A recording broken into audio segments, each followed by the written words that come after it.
Good morning, Muskegon. This is Ian Muskegon, and I'm your host for this community conversation, Jim Riley.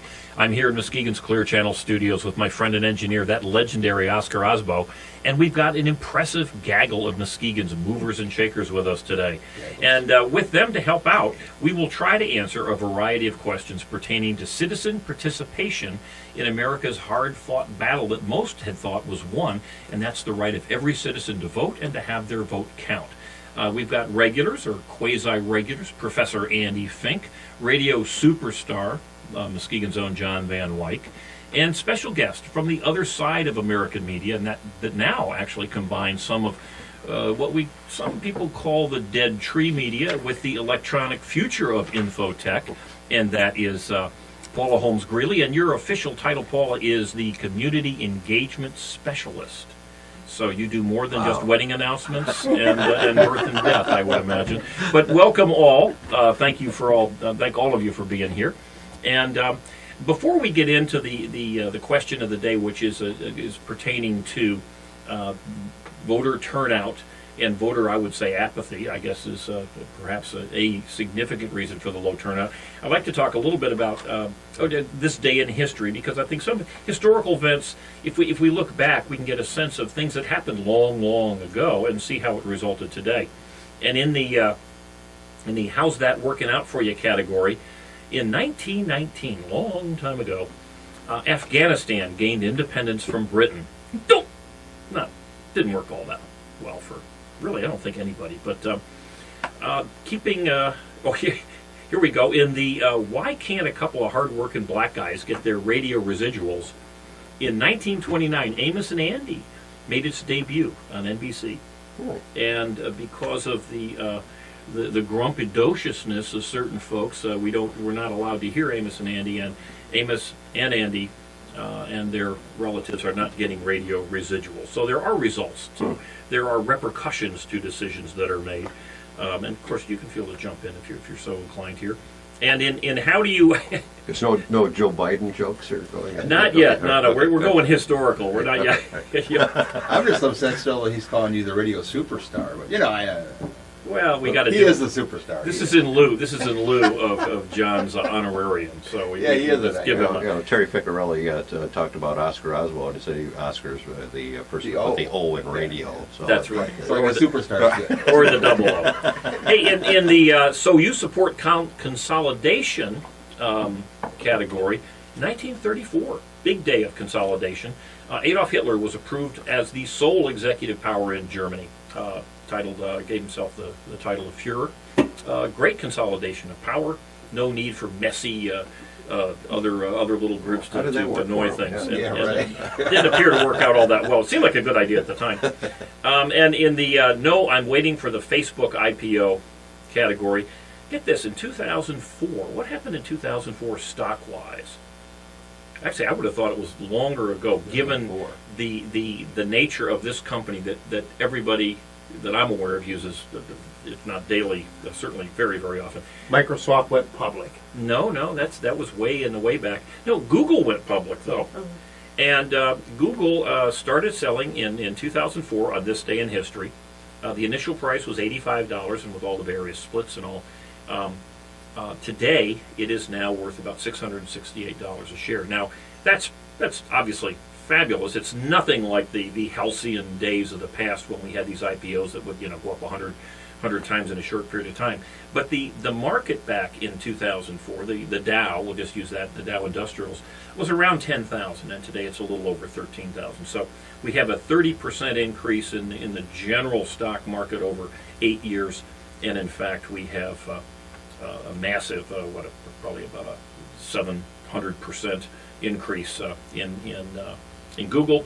And for those of you who decided to wait for Facebook to go public, how'd that work out for you? Not all that well. At least not so far. Hey, separated at birth, at the same day, different years, Orville Wright and Gene Roddenberry were born. Now I wonder if Gene Roddenberry's sharing a birth date with Orville Wright had anything to do with his fascination with space travel and things of that sort. I don't know. And unfortunately, Gene is not around to answer any of those deep, insightful questions. And in the "so she's single now" category, sharing a birthday, Bill William Jefferson Clinton shares a birthday with Tipper Gore. And one would have thought that perhaps when Tipper got free of Mr. Suntan Man Al Gore, that maybe Bill might have given her a buzz just to make her feel a little bit better. We don't know. Bill's not around to answer that one either, at least not here in the studio. Some of the And- things we could say, but we I, should. yeah, I know. I know. I had something to Be do like with the birthday South Park parties, thing, you yeah. know. But anyway. Well, I think we can all imagine probably better things than will be on the air. And my final one here is 1964. 1964, the first American tour by the Beatles. And of course, for those of us, for most of us anyway, that was a big deal. And I was thinking as I saw this, I said, 1964, that's a long time ago. And our music is the way I viewed my parents, who they might have touched a little bit on Elvis, but they were more the Guy Lombardo. So are they? I think my images of that when you just said that are in black and white. Yes, Actually. and then they were Ed Sullivan. In a little thin screen. And a little, Yeah. little screen, but always in black and white. Always in yeah. black and white. Yeah. But things that happened a long time ago do most definitely affect us today, and elections most definitely. Certainly, if you were German and you were a supporter of Adolf Hitler, what seemed a good choice at the time didn't turn out to be all that good. And if you were the British, who said, wouldn't it be cool if we gave Afghanistan, made them their own country? These things do come back to haunt us. So, but we are going to talk very specifically about what I think is a sad state of affairs here in Muskegon and nationally too, where we had an extraordinarily important primary election here in Muskegon County. This election involved, just for those who may not be familiar, but it involved fully 1/3 of the county commissioners were going to be elected permanently. The county sheriff and the county prosecutor, who typically are elected for life or as long as they want to in Muskegon County. Every single township in Muskegon County had elections, many of which did not have challengers in November. So this was the biggie. This was the election. And yet, we had only 16% turnout. So the first question I would ask is why do you think the turnout in Muskegon County was so low relative to other counties? We're one of the lowest turnout counties in the state. Jim, you said that the primary election was important, but I don't think that the people agree with you on that. Well, I would agree with that. What makes it important? What was the difference between the candidates for the jobs? What's going to be the difference in the way we're governed, depending on who's elected? For most of the people, they don't think there's going to be a difference. Right. Or they think that their vote won't make a difference, or that nothing will change if they do vote. I like these answers. Well, That's what I was saying. Well, I last think week. these are legitimate answers. Let's maybe take them one at a time here, and I'll go with Paul as just for one point that occurred to me, and I mention this often on my show, which is when people say that their vote doesn't matter, which is an entirely different thing from what Andy just said. If they think their vote doesn't matter, but time and again we find that your vote most certainly matters. Even in Muskegon County, we had 2 elections that had a tie and had to be determined by picking a piece of paper out of a box. We have a county commissioner, Susie Hughes, won by 21 votes, and that's going to go to a recount. We've had ample examples across the board of extraordinarily close elections where certainly one vote or fewer than 30 or 40 really changed who was going to be elected. It sort of relates to what Andy said, though, and that is that what was the difference between the candidates? And so I vote. It doesn't make a difference anyway. Things still go on the way they were, and I think that's what we heard we heard Tuesday night when we had our first Give a Damn meeting that MLive and the Chronicle are sponsoring it as part of the Pulling Muskegon Together project. That was one of the first things people said. Which was specifically? That, okay, so I go vote and nothing changes. Okay, because we had, if you're a Republican or a Democrat, when the Republicans took over with George Bush, that was obviously a very significant change from Bill Clinton. The Republicans took over the House and the Senate. Things didn't seem to change much. But the big races in the primary were local.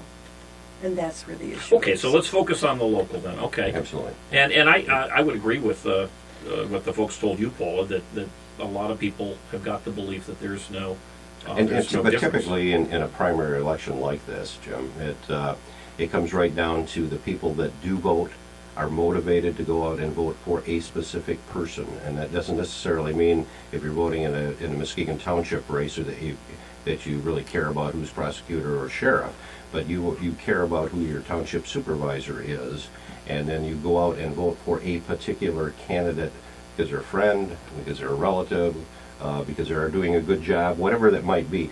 Typically in a primary election like this, you get people that are motivated to go out and vote for a specific person or a couple of people, and not necessarily the party or whatever it might be. But they are the educated voters that vote in a primary election, and they are motivated to go out and vote. Chances are the people that had signs in their yard, they voted. People that didn't have signs in the yard probably didn't vote. I mean, I'm serious. I mean, it really boils down to a very small percentage of people that do vote, but those are the people that are informed of what's been going on for one reason or another. They're going out to vote for a specific candidate. But that number turns out to be 16%, one of the lowest in the state. We had the same essential voting, which was townships and certain county offices. Well, one thing that was brought up in, Well, we had we've got a break coming up, so Paula, keep that thought. You'll be back right after Roger Miller does his little ditty.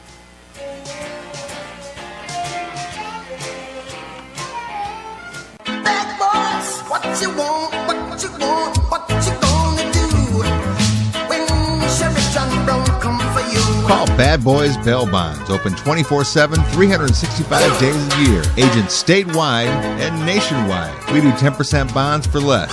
Call toll free 866-728-6400. And remember, if we can't get you out, you ain't getting out. Payment plans available. Call now 866-728-6400. Classic Computer Sales and Service. They buy, sell, trade, repair, and upgrade. New custom-built computers, 3-year guarantee, excludes laptops, or your computer tuned up with more memory, hard drive, or maybe a DVD burner installed for $49.95. Need cables, power supply, or get the computer built the way you want it. You can do it at Classic Computer in their new location, 1921 Apple Avenue, Suite B. Call 773-5957. Classic Computer with hometown quality service.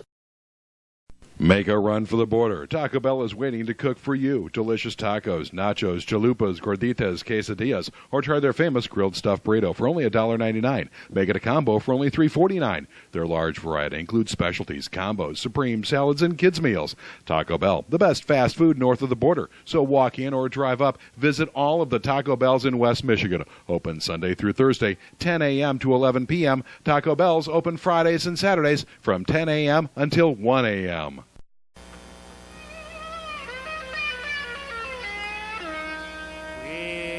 Your dadgum government, you started sowing sows. You got your damn hams in every pocket of my clothes. Well, you dadgum. That dadgum government, if more people, and it apparently is true, agree with Roger Miller, maybe that's why we've only got a 16% turnout in Muskegon County elections. And we're back with Paula, Andy, and John. And Paula, just before the break, you had a thought that I chopped off with my machete here. What was your thought? Well, in the post-election huddle, the reporters suggested a couple things. One was the primary takes place in the middle of summer vacation, which I thought was a good point. The other point was that maybe at the local level, offices should be nonpartisan.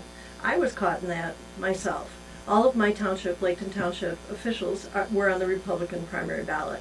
All of the county officials were on the Democratic ballot. So you had to choose. Was I going to vote at the county level or was I going to vote at the township level? At least in my... But wouldn't a person like you who was saying, okay, I'm not happy with the fact that I can only vote a Republican or a Democrat, at least for some, but at least say, well, I'll vote for the one that's most important to me, whichever one you would choose. But they were all important to me. Okay, but you can't have everything. Sure you can. This is Sure you life, can. Paul. No, Nonpartisan. I Nonpartisan. totally agree with Paula. And John, that's not the way we had talked about it before the show. No, but I do, and I've talked about this many times on my radio program, and exactly the same thing, Paul. I mean, I wanted to vote on both sides of the ballot, and without doing something really illegal, I couldn't do that. So I voted on the Republican side, and therefore I could not vote for the next prosecuting attorney. I could not vote for the next sheriff.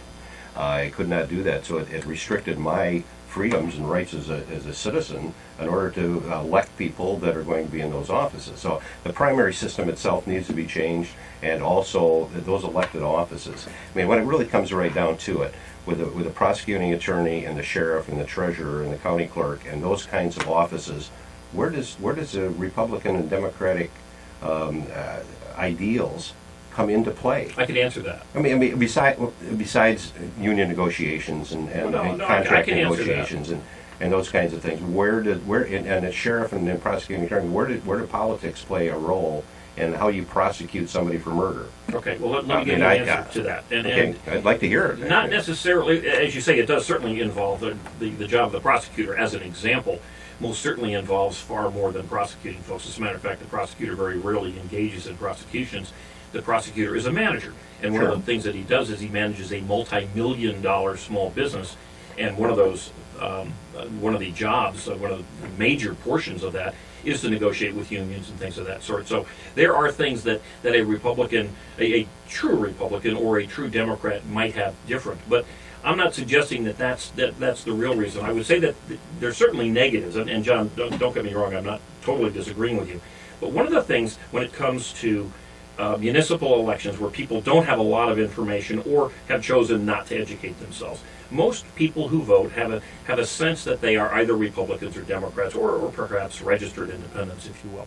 And if you don't know about the person, and Paula, I think, just said it perfectly. She said the people who were running in Laketon Township were running as Republicans. She didn't know who they were necessarily, but they were Republicans, and in fact, she didn't. That was you learn something about somebody by which party they choose to publicly affiliate with. Now, I'm not suggesting that this is a good idea, but if you don't know, for instance, if what would be a good example? We had. I'm trying to think if we had one of these elections that was, it wouldn't have been a Republican against a Democrat because we'd have to wait till the next election, but or till November. But let's just say we have come November, we have Alan Jagger running against Jim Derazinski. Now, yes, if you really dug deep, you could find information about these two folks, but most people are not that interested. But most people, when they go into the ballot, those who have not done any homework whatsoever will know at least one thing. Alan Jagger has chosen to publicly affiliate with a particular party, and Jim Derazinski, same thing. Now, if we'd had people running, for instance, for prosecutor or any of the other offices, that with different parties, you would at least know that. So that's a plus. There are other negatives, by the way, but that is a plus because it gives you one little piece of information. I disagree. I think what in Laketon Township, for instance, what it showed was that people know they can get elected if they run on the Republican ticket. And it doesn't necessarily mean. I'm sure there were plenty of Democrats on that ballot. Oh yeah. And again, the same thing with Muskegon Township, Fruitport Township, where especially in Muskegon Township, where you know that in past history that 72% of the registered voters out there are Democratic voters.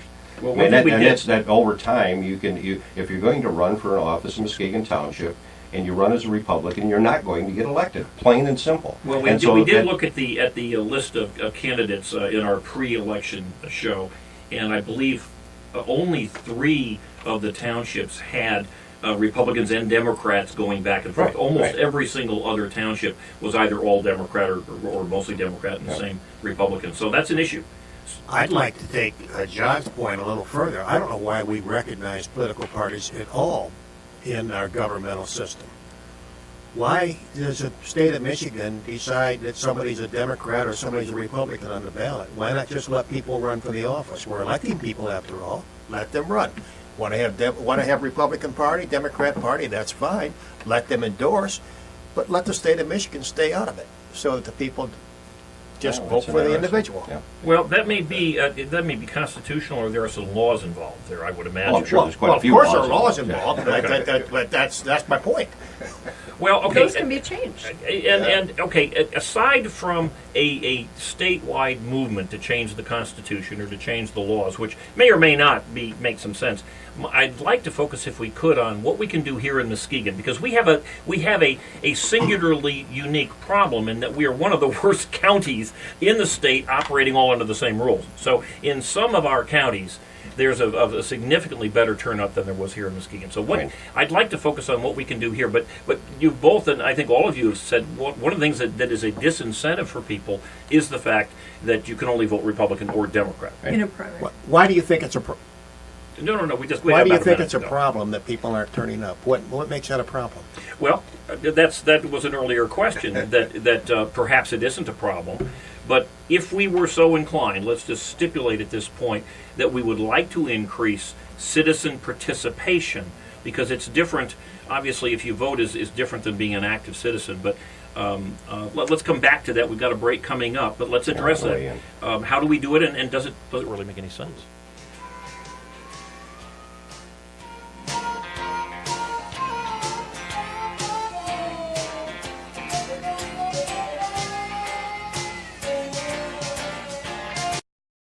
Make a run for the border. Taco Bell is waiting to cook for you. Delicious tacos, nachos, chalupas, gorditas, quesadillas, or try their famous grilled stuffed burrito for only $1.99. Make it a combo for only $3.49. Their large variety includes specialties, combos, supreme salads, and kids' meals. Taco Bell, the best fast food north of the border. So walk in or drive up. Visit all of the Taco Bells in West Michigan. Open Sunday through Thursday, 10 a.m. to 11 p.m. Taco Bell's open Fridays and Saturdays from 10 a.m. until 1 a.m. Bad boys, what you want, what you want, what you gonna do when Sheriff John Brown come for you? Call Bad Boys Bail Bonds. Open 24/7, 365 days a year. Agents statewide and nationwide. We do 10% bonds for less. Call toll free 866-728-6400. And remember, if we can't get you out, you ain't getting out. Payment plans available. Call now 866-728-6400. Classic Computer Sales and Service. They buy, sell, trade, repair, and upgrade. New custom-built computers, 3-year guarantee, excludes laptops. Or your computer tuned up with more memory, hard drive, or maybe a DVD burner installed for $49.95. Need cables, power supply, or get the computer built the way you want it. You can do it at Classic Computer in their new location, 1921 Apple Avenue, Suite B. Call 773-5957. Classic Computer with hometown quality service. Well, you dadgum government, you sorry so-and-sos. You got your damn hands in every pocket of my clothes. Well, you dad. And we are back at Ian Muskegon, and a lot of folks in Muskegon County are saying, you dadgum government, you sorry so-and-sos, and saying, we'll let somebody else elect these people who are going to make the decisions for us. And we're back with Oscar and Paula. Well, it's a Woody Allen thing. Woody Allen said years ago, this government is run by people who bother to show up. Well, it is so true. And It is that's so very true. true. I mean, it really is. But it comes right down to that. Jim, I think it comes to, it's not just a local issue, but obviously we can talk about a local issue. I think it comes right down to public education and how kids are educated in the electoral system. And to me, right now, as far as I know, the government classes at high schools are taught in 10th grade. Used to be taught when you were a senior in high school, and used to really pay somewhat attention. And I know for a fact that in the classes, in the classrooms of today, in 10th grade, in that government classes, they don't even touch on local politics. They don't even come close. When I was on the Reese Buffer School Board a decade ago, Michigan Association of School Board came out with a module for school board members to engage in the classroom. And it was a one-day thing. You had to schedule yourself one day a semester into the classroom, into a government class, and talk about school boards and what they were, why they were important to the community, who was on the school board. In 45 minutes, do a class with 10th graders and tell them what the importance was. But it was up to the school board members to schedule themselves in. It was not part of the normal curriculum. And local education is not part of the curriculum. Okay, but And so, I mean, so it starts at a very young age, and so by the time I go through local education, not saying the Pledge of Allegiance anymore because that's not required, and most classrooms don't even have an American flag in them. And then all of a sudden I graduate from high school, and what's local politics? Hell, I don't know. I have no John, clue. John, let me- Unless my parents are engaged in it, I don't have a clue what local politics, how it even affects And me. you think an additional class in junior high or high school would change that? I think at least in the curriculum of the mandated curriculum is part of the curriculum about local politics, what it is. I bet Andy? you the last thing I want is to have government employees telling people when to vote and how to vote. No, it's not. Andy, it's not that. It's not that at all. It's about what it is. It's the school teachers you're talking about. And they're government employees. Well, and that's maybe why we've gotten to the point where we have gotten to, is that the government employees, the school teachers, have taken it upon themselves not to talk about things like that. But I think that there are proper places to encourage it. If you recall, the way the blacks got the vote in the South was because the churches got involved in politics and getting the people out. Then they remain involved. And then they In the black community. and to some extent. But the more the churches urge them to, the more they get involved. That's one path. But churches are being fined. Churches are being fined for getting involved in politics. I mean, they have to be careful. They Oh, can't yeah. be involved in in endorsing individuals. They But can talk issues certainly- and they can talk get out the vote. issues, and they can certainly talk get out the vote. And other non-governmental things, and nonpartisan. I don't think the Republican Party can get out the vote except for individual candidates, as we talked about, or the Democratic Party, I guess I'm supposed to say. And On this show, it's the Democrat Party. and We have a bias. but other community organizations can do that. If you want to get people out to vote, you've got to get people encouraging people Well, to come out can- to vote and explaining to them Before why we- they should. Before we go to ways we can fix it, I'd like to keep coming up with lists or at least ideas of why we think the turnout was low. And just to recap to this point, a lot of people don't like the concept that you can only vote in a Republican or a Democrat primary. People, like John says, that the kids aren't even getting any education really at any age that would encourage What them. he said too, though, just real quick, I just wanted to say is how many people actually know where to go vote? How many people actually know where to go vote? This was another issue that we're hearing They from don't tell you citizens anything, is they tell you that to vote, locally to a lot of the register, but- polling sites changed this time. And there was a lot of road construction around the polling sites. Absolutely, So, yeah. I mean, this was brought up as actually part of conspiracy theory. But but I think it's a valid point, not the conspiracy, but Right, just yeah. the... Well, the physically making it easier to vote is something where this country's been Right. moving to, incessantly, which I think maybe too much, but certainly with motor voter and absentee ballots and relaxing the rules on absentee ballots. I do know this. I received, and I think every single voter in the county received, a voter ID card with information on your polling place. Right. Now, I know when I got that card, I said, "Ooh, voter ID card," and I just put it away. I didn't even bother reading it. And so you can't certainly fault the clerks because they've done certainly their statutory required jobs. But let's get back to there's one other thing which to me I think is maybe more important than the other points, and I forget who brought it up, but there is this belief that no matter how much homework I do or who I vote for, I'm going to get the same old crap. And we certainly saw this on the national level with George Bush. He's going to be fiscally conservative. He's going to do all these wonderful things. The Republicans had the House and the Senate for 6 years, and how'd that work out for you? Then we got Barack Obama. He had the House and Senate for at least 2 years, and how'd that work out for you? And I think that there is a growing contempt for well, like Roger Miller says, for who we elect and the results that we get. If an anti-Semitic person like Adolf Hitler were running for president in this country and it looked like he had support, we would have a very high turnout because the people would see the difference between somebody who wanted to kill the Jews and somebody who wanted to work for all Americans, and we'd have a very high turnout. the issues aren't very Are important you to the sug- people. Are you suggesting that would be a good idea? No, I'm suggesting that when there's a cause, they'll vote. When there's not a cause, it's not worth it. Okay, but how about the bankruptcy of our country? I mean, or our counties? Isn't that a cause? Carl Levin, our U.S. Senator, was in the Muskegon Hub Yes, on yeah, Tuesday. just this week. We asked him about voter turnout, and he blamed the super PACs and other things like that. But he said he was looking forward to the general election because he thinks there's a clear choice, that the two candidates are going to present, there are definite differences in budgeting, in deficit, in healthcare, and that people will have a choice and they will turn out because they have a choice. Well, and when you talk about those major issues, the budget, the majority of people's eyes glaze over. Well, When you start talking about trillions of dollars, what does that mean? There is and you that. try a person on the street, if you walked up to and say, "What does the budget deficit mean to you?" and they're going to say, "It doesn't mean a thing to me."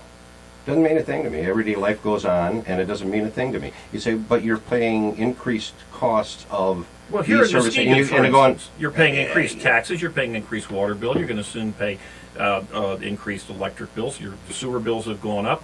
Millages are it's a rare occasion but Jim, when millage fails. when you have withholding taken out of your check, and you look forward to getting a refund check every year, and your house taxes are paid in an escrow account, and you aren't writing those checks.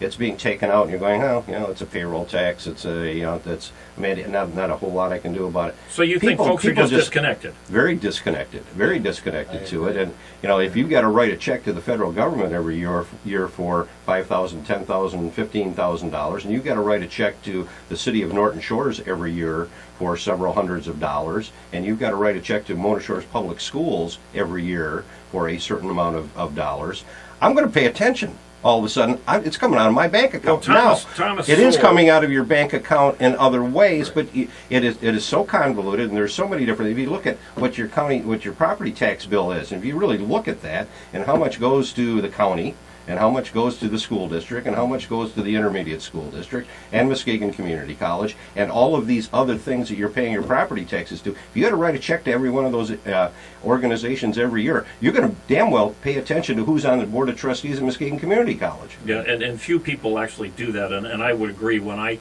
sat down, which wasn't that long ago, maybe 3 or 4 years ago, and I really took a look at my property tax bill, and I looked at what was the one that I had to even look up. It was the quality of life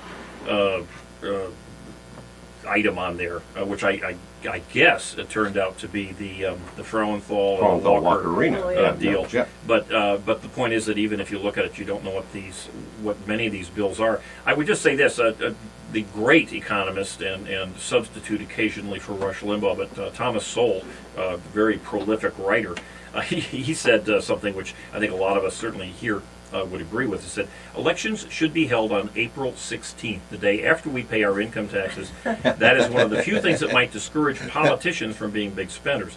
And Paula mentioned, the fact is that we're having this election in the middle of the summer, and I would agree. Of course, we have to have it if we're going to have primaries, you'd have to have it at some time prior to the November election.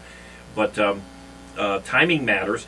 Again, to the extent that we can, I would like to focus on the local issues, because we can't change the November election date, but we most certainly could change the August primary date if we were so inclined. I don't think that's true, Jim. I think that's a state statute. Oh, it could be. Well, it is a state statute. Okay, and again, that's not something we here in Muskegon could do. So yeah, we're not, and I want to kind of by avoid. state statute, there are 4 election dates. There we go. So every so that's year. already set. You for can't us, hold too. a special election Gotcha, any longer. gotcha. but there- All right. Well, now I'm hearing lots of reasons. I'll tell you one other reason that to me is very important and something that I'm going to make a bit of a cause, and hopefully get Paula's newspaper and M Live on board, and other media outlets on board. And that is, interestingly, this is the only comment I've heard from people who either did vote or who did not vote it, and was that they didn't feel that they had enough information to make an informed vote. And I'll take an extreme one here, which is the voting for the judge. There were 6 candidates who were running for judge, and yes, you could have, if you really were good on the web and really did some searching, you could get some information. But generally, every one of them, was the most experienced, was had a great looking spouse and a lovely green lawn, and to me, I know I felt the same way.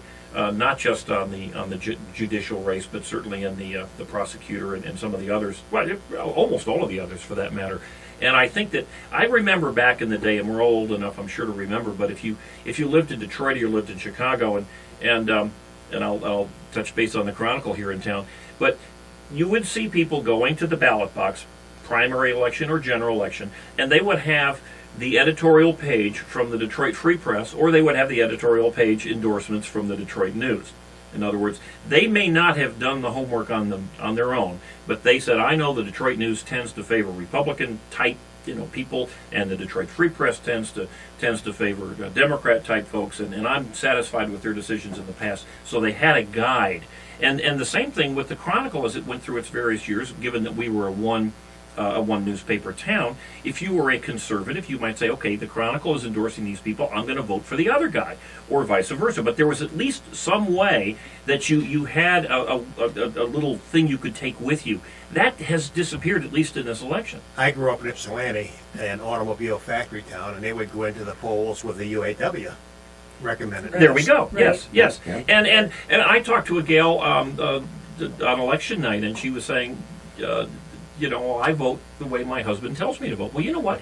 I don't really have a problem with that, because certainly there's one person, well, whether it's the husband or the wife or the kids or whatever, but there's one person who, in this case it was a woman, but she respected his opinion, and she felt that he had done enough homework so that she could make an informed decision on her own. And I really don't think that's any different than looking at an editorial page or a union list or any other list for that matter.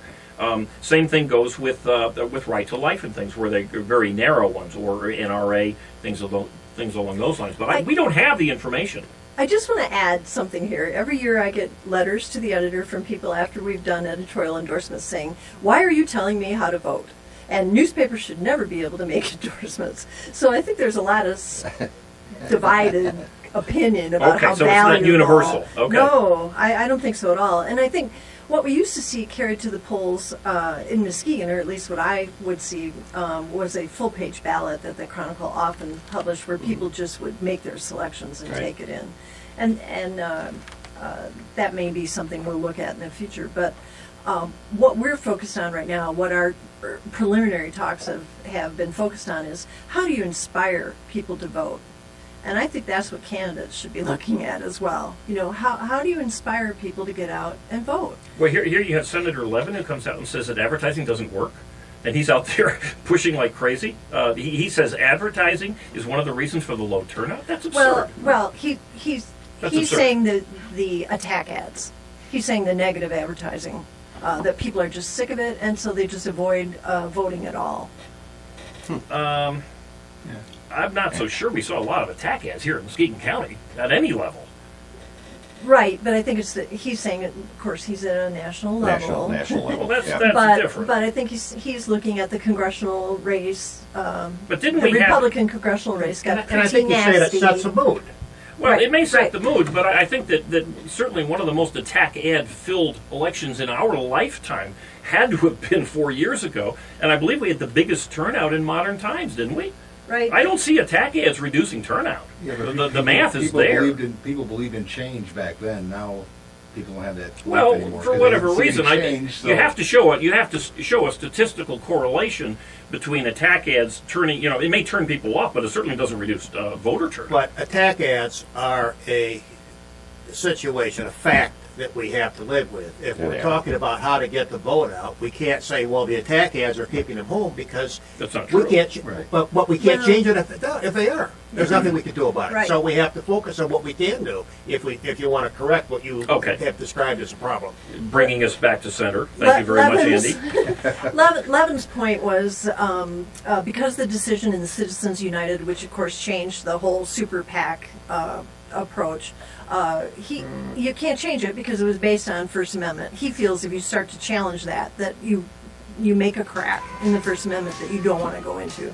His point was to look at disclosure. that he thought that would be helpful. I agree with that totally. But again, that's getting a far away from where we're talking about here in Muskegon. Right. In 50 years ago or 40 years ago, 60 years ago, in the South, they tried to get the contributors to the NAACP. Full disclosure, they were involved in political activities, and the Supreme Court said no. The right to assembly includes the right to be secret about your assembly or whatever. My point is, you really want to go back to the time where we're setting it up so the government can punish people who contribute to PACs? Ooh, on that happy note, we'll take a break and we will be back. Yes. Make a run for the border. Taco Bell is waiting to cook for you. Delicious tacos, nachos, chalupas, gorditas, quesadillas, or try their famous grilled stuffed burrito for only $1.99. Make it a combo for only $3.49. Their large variety includes specialties, combos, supreme, salads, and kids' meals. Taco Bell, the best fast food north of the border. So walk in or drive up. Visit all of the Taco Bells in West Michigan. Open Sunday through Thursday, 10 a.m. to 11 p.m. Taco Bell's open Fridays and Saturdays from 10 a.m. until 1 a.m. Bad boys, what you want, what you want, what you gonna do when Sheriff John Brown come for you? Call Bad Boys Bail Bonds. Open 24/7, 365 days a year. Agents statewide and nationwide. We do 10% bonds for less. Call toll free 866-728-6400. And remember, if we can't get you out, you ain't getting out. Payment plans available. Call now 866-728-6400. Classic Computer Sales and Service. They buy, sell, trade, repair, and upgrade. New custom-built computers, 3-year guarantee, excludes laptops. Or your computer tuned up with more memory, hard drive, or maybe a DVD burner installed for $49.95. Need cables, power supply, or get the computer built the way you want it. You can do it at Classic Computer in their new location, 1921 Apple Avenue, Suite B. Call 773-5957. Classic Computer with hometown quality service.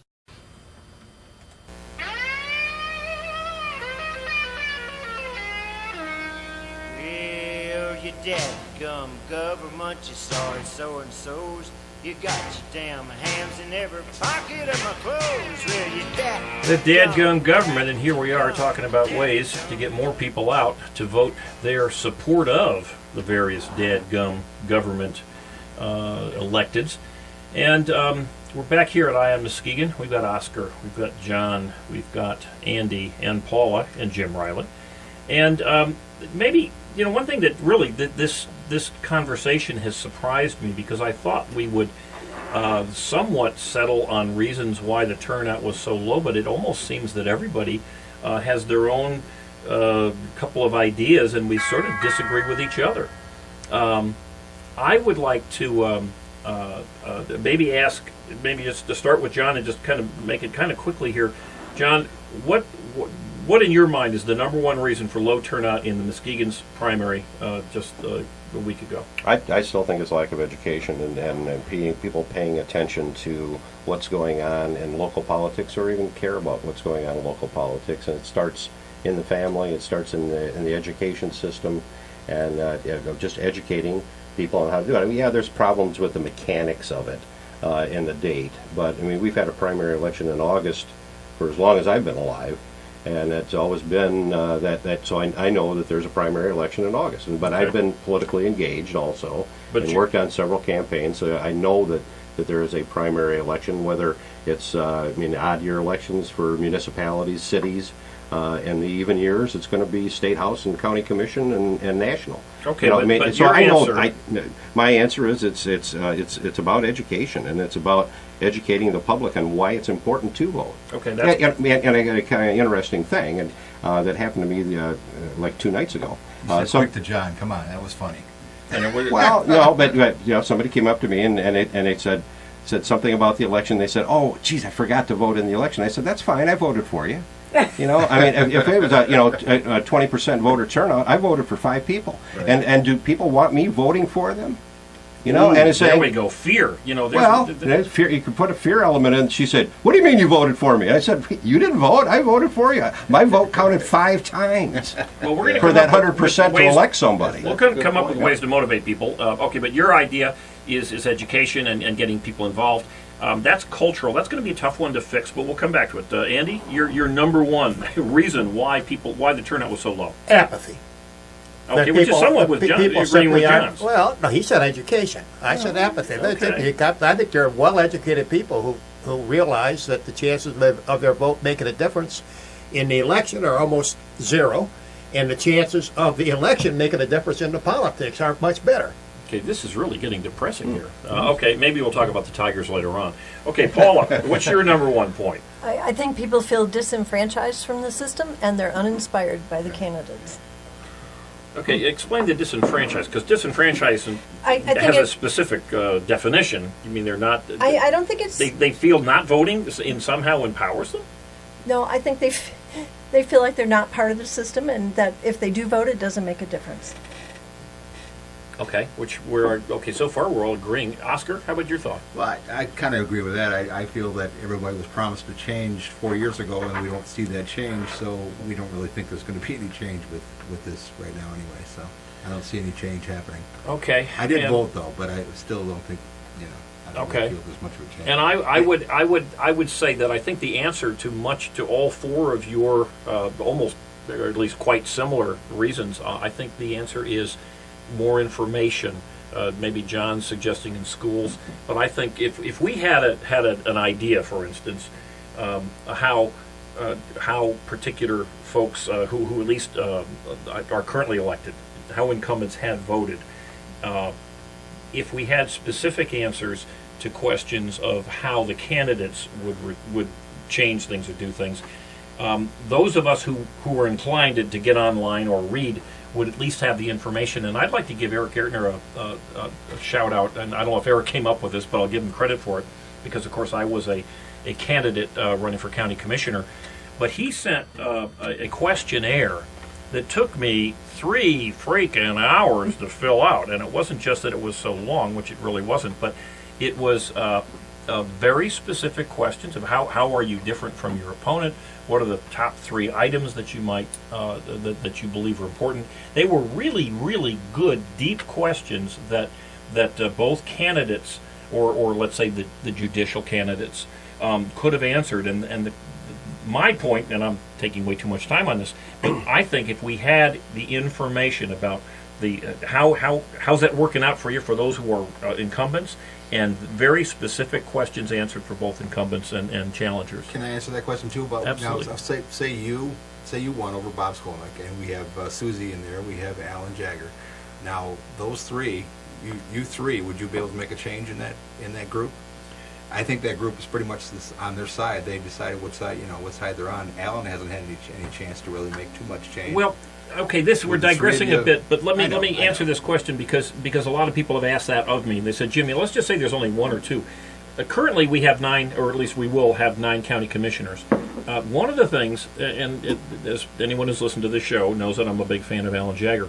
Time and again, Alan Jagger, county commissioner, has asked very simple questions or asked for simple consideration. Like, we just got this information this morning on the Brookhaven debacle, which they were sued upon. The county was sued by me, and they did lose. And Alan Jagger said specifically, we just got this information. I do not have enough information. I don't have enough time to understand it. We're talking, as it turned out, almost $4 million out of a $40 million budget. I would like to postpone our vote for 2 days. He didn't get a second. So 2 people would have at least, one additional person out of that, in this case it was 11, would have at least had a second, and then there would have been a vote that might very well have put those commissioners on notice. I think that's when you get, let's say, 3 people, there are always swing voters there. What happens right now, and I think that the county commission is a template for other municipalities. essentially do what they want because they're not interested really in citizen involvement. That's one of the reasons they don't answer questions when citizens even come to the meetings. If you'd like more information to the citizens, you should get rid of the campaign finance laws which restrict how much money people can give to a candidate. Candidates today don't have the money to themselves fund information ads because they're restricted by how much money they can raise. They could do a blog for free and put anything they want on it. Yeah, sure, and Jim Riley might read it. Pretty much. I kind of disagree with that because of the PAC situation. There's more money being spent on elections than ever before. But not by the candidates. Right, but... Well, the candidates who spent the most in the three biggest elections did win. The prosecutor, the sheriff, and the judge, those three, money was able, and I'm not against money in politics because those people convinced others to support them. They came with a compelling argument, and I don't think any of them sold their soul in any way. They said, vote for me. These are the reasons. They did this directly and individually, for the most part. I'm not so sure the money's a bad thing at all. Well, I don't think it is either. And Did you think I said it was a bad thing? No. Oh, no. okay. No, and when it really comes right down to it, and I don't want to get into my conspiracy theory and the mainstream media, but it really boils down to if each candidate's going to spend $1 billion, raise $1 billion, whether it's from super PACs or their own campaigns, where's the majority of the money going to be spent? And it kind of grinds me that George Stephanopoulos can come out every day and say it's a bad thing that they're raising all the money. Who benefits from it? ABC? Come on. Yeah. And then when the polls come out, it's the ABC New York Times poll, and it's the ABC or the CBS Washington Post poll, or the CNN Boston Globe poll. It's always the media that's involved in doing the polls and keeping those numbers close together. Who benefits when those polls are close together? Well, the media. Paul, I'm not saying that there's a conspiracy theory but I'm saying, it kind of appears to me as why are they complaining about all the money that's being raised? Because where are they spending it? They're spending it in the media.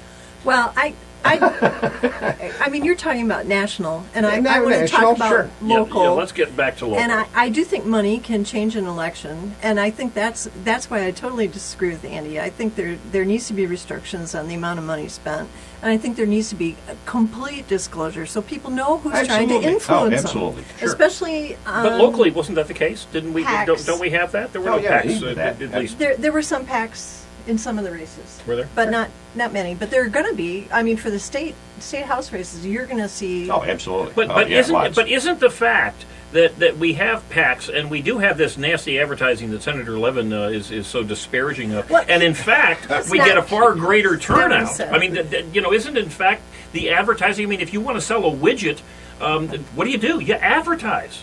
But. This is the last comment before the break. Hit that. The problem with those ads are they don't talk about the attributes of the candidate. They go negative. Oh, yeah. What do you learn about the candidate from those ads? Well, you know that one candidate for president ate a dog. On that note, we will be back after this break. Was it cooked? No, wrong candidate. Ate a dog. Oh, ate a dog. Oh, yeah, you thought I was pretty funny when you thought I was talking about roof dog. No, yeah, but when it's burger dog. No, not so funny anymore. Make a run for the border. Taco Bell is waiting to cook for you. Delicious tacos, nachos, chalupas, gorditas, quesadillas, or try their famous grilled stuffed burrito for only $1.99. Make it a combo for only $3.49. Their large variety includes specialties, combos, supreme, salads, and kids' meals. Taco Bell, the best fast food north of the border. So walk in or drive up. Visit all of the Taco Bells in West Michigan. Open Sunday through Thursday, 10 a.m. to 11 p.m. Taco Bell's open Fridays and Saturdays from 10 a.m. until 1 a.m. Bad boys, what you want, what you want, what you gonna do when Sheriff John Brown come for you? Call Bad Boys Bail Bonds. Open 24/7, 365 days a year. Agents statewide and nationwide. We do 10% bonds for less. Call toll free 866-728-66 6400. And remember, if we can't get you out, you ain't getting out. Payment plans available. Call now, 866-728-6400. Classic Computer Sales and Service. They buy, sell, trade, repair, and upgrade. New custom-built computers, 3-year guarantee, excludes laptops. Or your computer tuned up with more memory, hard drive, or maybe a DVD burner installed for $49.95. Need cables, power supply, or get the computer built the way you want it? You can do it at Classic Computer in their new location, 1921 Apple Avenue, Suite B. Call 773-5957. Classic Computer with hometown quality service. Well, you dadgum government, you smart so-and-sos, you got your damn hand. Every pocket. It doesn't matter where you put your money, folks. Those electeds are going to find the pocket, and they are going to relieve you of some of that weight of the money that you have earned on your own. So it does matter, and we've got our little crew back here, and we're going to talk about, hopefully just in short snippets, your idea of what we might do to increase voter turnout. But before we hit that, I just want to give another quote here, which I think is kind of interesting. This is a guy named Franklin P. Adams. I've never heard of him, but he said something that we all know to be true. And John, or I think Andy had suggested this with the Hitler analogy. Elections are won by men and women chiefly because most people vote against somebody rather than for somebody. And I suppose if in fact there was a real belief locally that there were awful problems, we would then vote people out. But John, what is your best idea of something that we can do that might achieve some results in terms of You mean in the bringing more short term, people or out? short term, or the long term? Well, in the short term, we're not going to have cultural change here. I guess to me it boils down to what I said before. If I vote for 5 people, remind those other 4 people on a regular basis that you have actually represented them, and find somebody that's completely on the political opposite of you, and remind them that you did vote for them. Shame and fear. Yeah, shame and fear, and, I like and just that. just maybe come up with some buttons and T-shirts and saying I voted for you. Thank you. Or I represent 5 people when it comes to voting. So with the county being near bankrupt, you're going to take credit for that. Sure. Certainly. Oh, geez. Well, no, you didn't necessarily vote for people who won. I think one of them's sitting here in the studio. Okay, I like your ideas. There we go. Andy, your best idea of something that we might do to achieve increased turnout.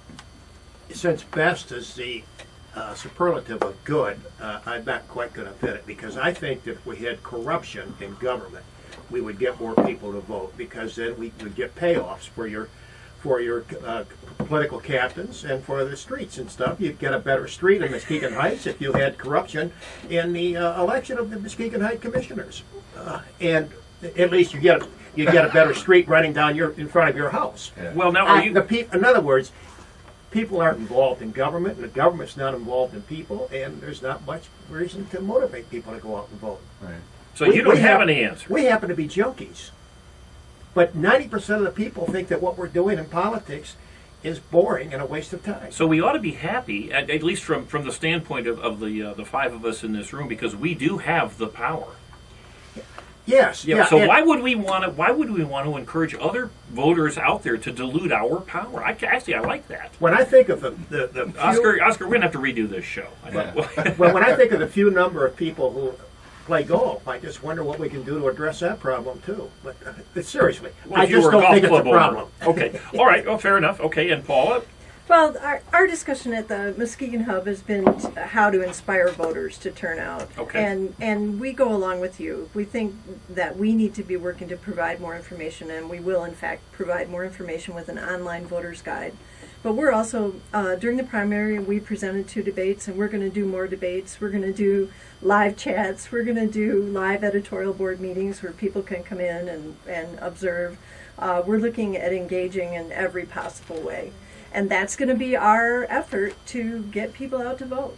You know, I had encouraged you and was thankful when I saw at least there were a couple of very, I thought, excellent debates, and I videoed them, and I know they were on TV.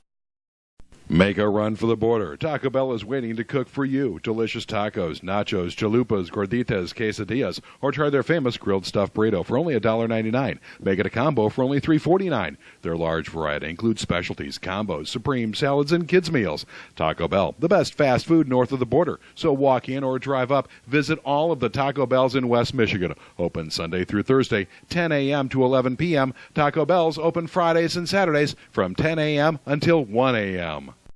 The Harborview Grill is a culinary distinction in White Lake, Whitehall's place to dine on mirrors behind Bell's Furniture. The Harborview is spectacular, and the food amazing. There's home-style Sundays, the day where Emil and Alice cook a home-style meal from scratch, or cook and catch. Book a charter, and Harborview Grill will cook the catch, not to mention their great meals served daily. Harborview Grill, where friends gather and memories are made. How do you make a big noise in a small town? It's all about the food.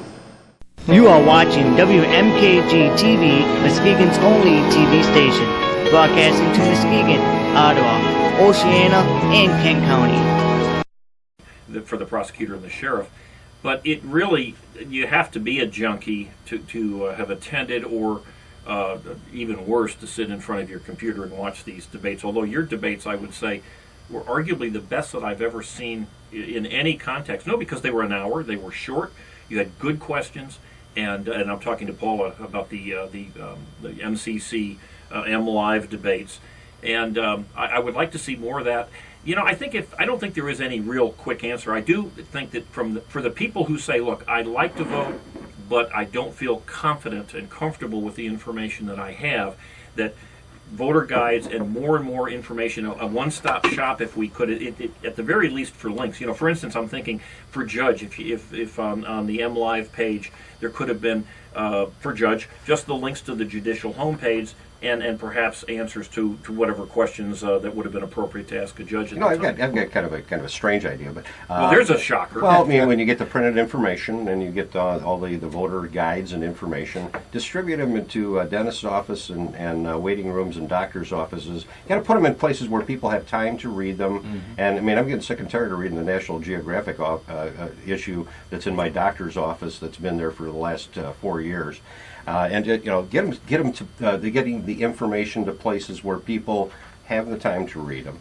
And doctors' offices, you're forced to read them, no matter what doctor's office it is, or physical therapist, or what. You're always going to wait for a certain period of time. That's what I was going to say. Even if you broaden the news spectrum as far as your radio and television and everything else, and show more people. If people don't want to read about it, don't care about it, they'll still turn it off. So if it's there just to read, well, and I would like to see some money raised, because certainly the Muskegon Chronicle or M Live, certainly your job isn't specifically to educate every single voter about Dalton Township's township trustee races, but if you could get some support and in order to get either paper, information out. Mm-hmm. Obviously, if you're in Dalton, that might be, you're sitting in a business in Dalton, that might be an opportunity to do some homework. But I do really believe that we are in a void. We don't know, for instance, and I have been critical of certainly the county government here, but I know that many of the townships and most certainly many of the cities in Muskegon County are in a terrible shape when it comes to their finances. We know that we're now seeing, of course, we just saw Muskegon Heights schools go bankrupt. We're seeing California and other cities throughout the country going bankrupt. And just like the Titanic was an absolutely bliss-filled cruise until it hit until a few minutes after it hit the iceberg. We seem, and the media and the information that we're getting from our elected leaders seems to want to protect us from that knowledge. And that's one of the reasons I think that we continue to re-elect the same people time and again, because we don't really know the disaster that's out there. Jim, you mentioned county government. Don't you think we'd have a bigger turnout if we elected the chief executive of the county government? You mean rather than in the case of Bonnie Hammersley, who is the county supervisor? She's a county administrator. She's like the city manager. Right. But if we elected the chief executive there'd be a bigger turnout because then people would think their vote might make a difference in the administration of government. Well, that's a very interesting point. Can that be done? Oh, yes, Yes, absolutely. it can be It's done. done It can be, in and the state of Oakland Michigan can be County. done. Oh, that's Wayne right, sure. County. What's his name? The gentleman who just actually had a heart attack, I think. Brooke Patterson. Patterson, yeah, L. Brooks right. Patterson. Traffic accident. Oh, it was a traffic accident. Yeah. Okay. Yeah, that's what he had the police write it up as. He's a former prosecutor over there, too. Isn't he? Former prosecutor. Well, look, we've got just a few minutes left here, and Paul has something to say. oh, Paula, go right ahead. No. Well, no, we have dead air. Please, Paula, say something. You have plenty of time to fill your dead space. The county manager idea is something that we've been kicking around at the office too, and probably will be seeing some stories about it or columns. But our idea was that you would elect the county administrator, but no one else. You would not elect the sheriff or the prosecutor or any of those other, going along with what John, I think it was John who said, do you have to be a Republican to try a case? Well, then who would then? The county administrator would be responsible. So you have a Have czar, departments. essentially a czar. Yeah. Well, in effect, and- that's what happens in the city of Muskegon, Norton Shore. They have a city manager that hires the director of public safety, the budget person. There are very few elected positions. But that person is hired by an elected board. Yes. This is, But Paula is suggesting that we wouldn't even have the board. No, I think we would still have county commissioners. Oh, yeah. Okay. But the rest of it, the other, because it does create, and I'm probably going to get slammed for this, but it does create some, you have some awkwardness where you have the county clerk and the sheriff. yeah. They're all individuals. You just got slammed. God, I thought the place blew up. Hey, we got a They minute all to have go. their own little silos, and it creates some issues. Hey, Well, the Book of Mormon musical opens in Chicago on December 11th through March 17th at the. Very good, very good. We appreciate that very much. Okay, folks, thanks to all of you folks. Hey, next week, though, we're going to shift our view to take a peek at Michigan statewide politics, and we've got 74th District State Representative Dave Agema, a staunch conservative, represents parts of Kent and Ottawa counties. He will be in. We'll talk about the big bridge. We'll talk about the governor's veto of state photo ID laws, which I'm surprised we didn't get to today, and things on a statewide basis. So you can listen to us next week on the radio. You can listen to today's show later today on eyeonmuskegon.com. That's EYE on Muskegon.com, and that's all one word. And folks, thank you for tuning in. Spread the word. We, just like the Muskegon Chronicle and M Live, we need you out there, and we are very interested in getting information to all of you. So thank you for listening in. Next week, we'll put the eye on you, Muskegon.